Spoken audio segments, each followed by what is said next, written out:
One of the biggest problems in today's world is the dilemma of Israel and Palestine.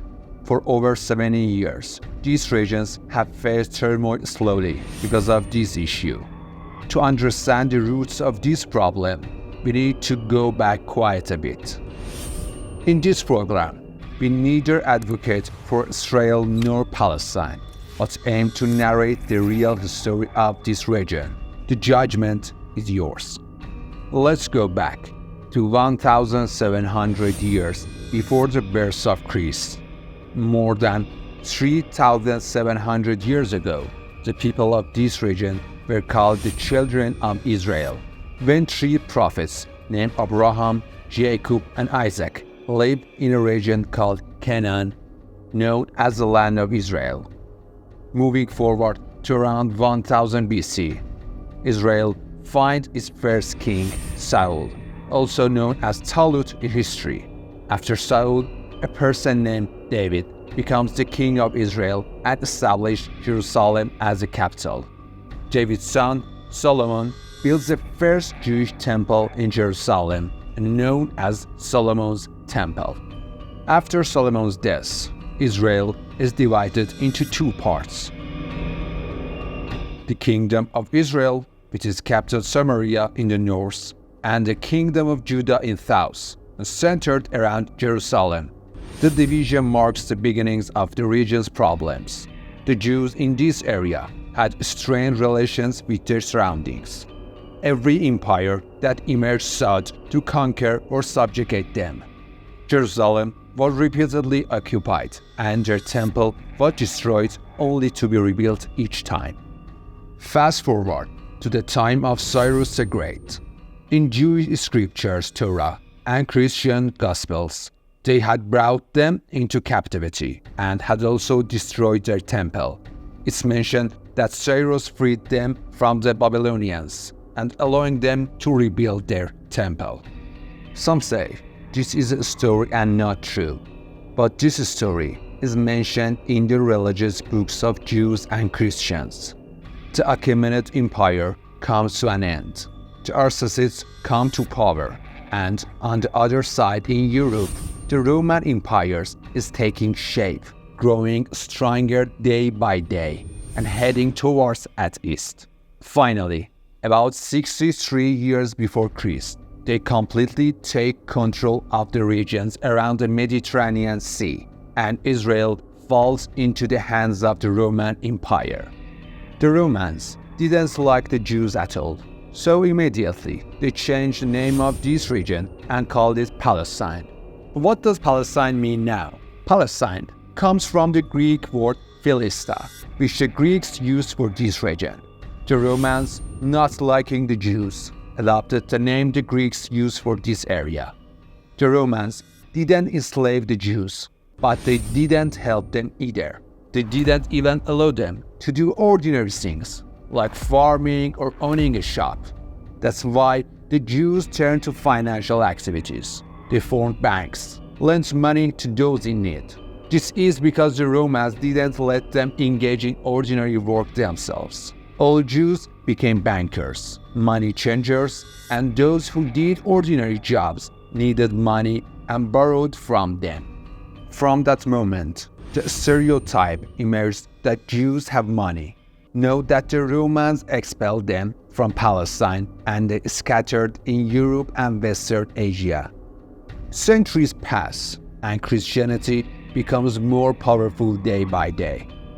Where was Christ born? In Palestine, and crucifixion also happens in Jerusalem. During this time, Jerusalem becomes a holy place for Christians. We reach the 7th century.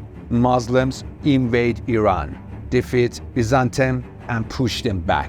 Palestine falls into the hands of Muslims. And you should know that Jerusalem was also sacred for Muslims, because it was the first Qibla for Muslims. But in 624 AD, the Qibla changed to Mecca. When Muslims take Jerusalem, they build a mosque there and they called Al-Aqsa Mosque, or the Noble Sanctuary, and afterward this city becomes sacred for three religions: Islam, Judaism, and Christianity. After the fall of ancient Rome, the Jews are persecuted in Europe as Christians consider them responsible and blame them for the crucifixion of Jesus.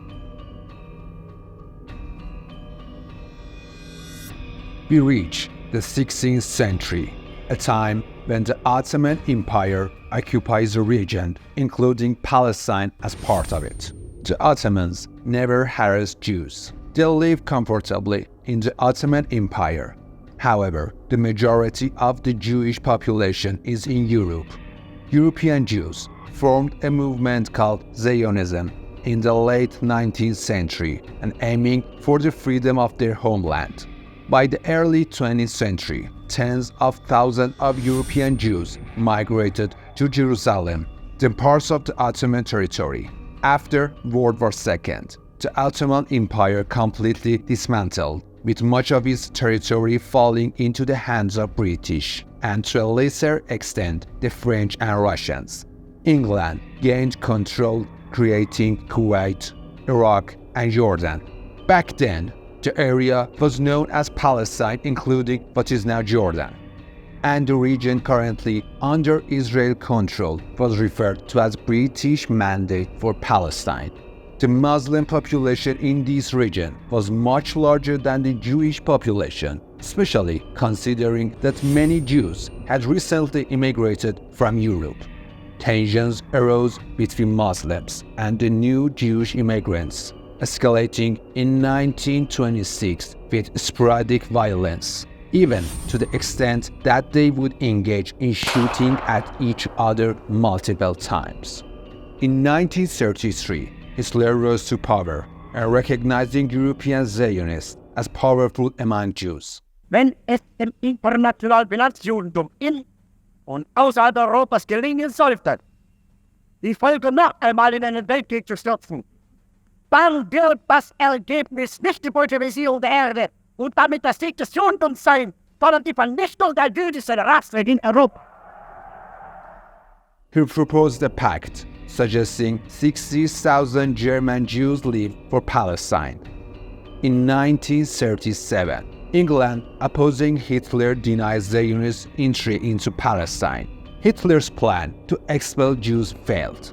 World War II ensued, with the Nazis blaming Jews for Germany's misfortunes. Subsequent events revealed the tragedies that unfolded.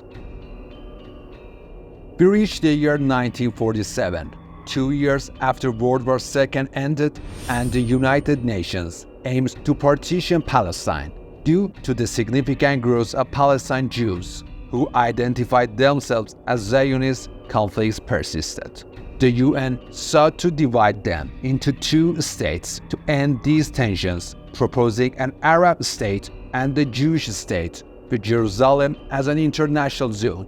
Palestine Muslims strongly opposed this, asserting that all of the Palestine belonged to them.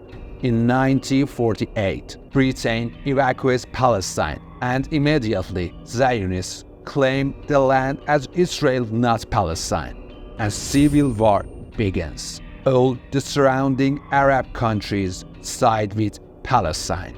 It somewhat leads to the war between the Arabs and the Zionists.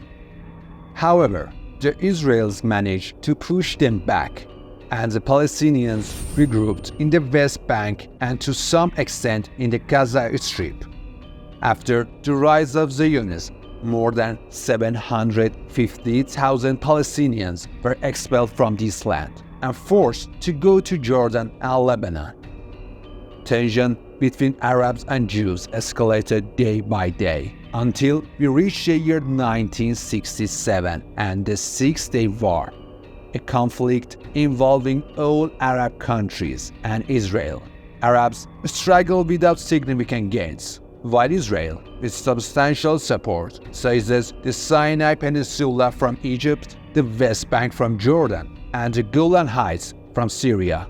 Following this war, more Palestinians are expelled, and many Jews worldwide migrated to Israel, establishing a Jewish majority in the region for the first time. Since that year, these struggles and conflicts persist. and there is always an intention for a deal to be made to divide this land into two parts. However, Israelis believe this is their ancestral land, and they want the majority of it, not willing to compromise on dividing Jerusalem. After 2007, Palestinians are divided into two groups, one along the Western Bank and a smaller one is in Gaza Strip. Neither side accepts each other's terms. In Gaza, there is a group called Hamas, slowly aiming for the destruction of Israel and refusing to negotiate with the Zionist regime. On the other hand, the Palestinian Liberation Organization, controlling the Western Bank, seeks a deal with Israel and a division into two parts. In 2018, Donald Trump, the US president, moved the US embassy to Jerusalem, upsetting many Arabs. The conflict continued, with Hamas launching rockets into Israel and Israel responding. Some say this region is a ticking time bomb and it could explode at any moment. The countdown on this time bomb is over 70 years and continuing. Will this bomb explode or will peace be achieved? Please share your opinion in the comments.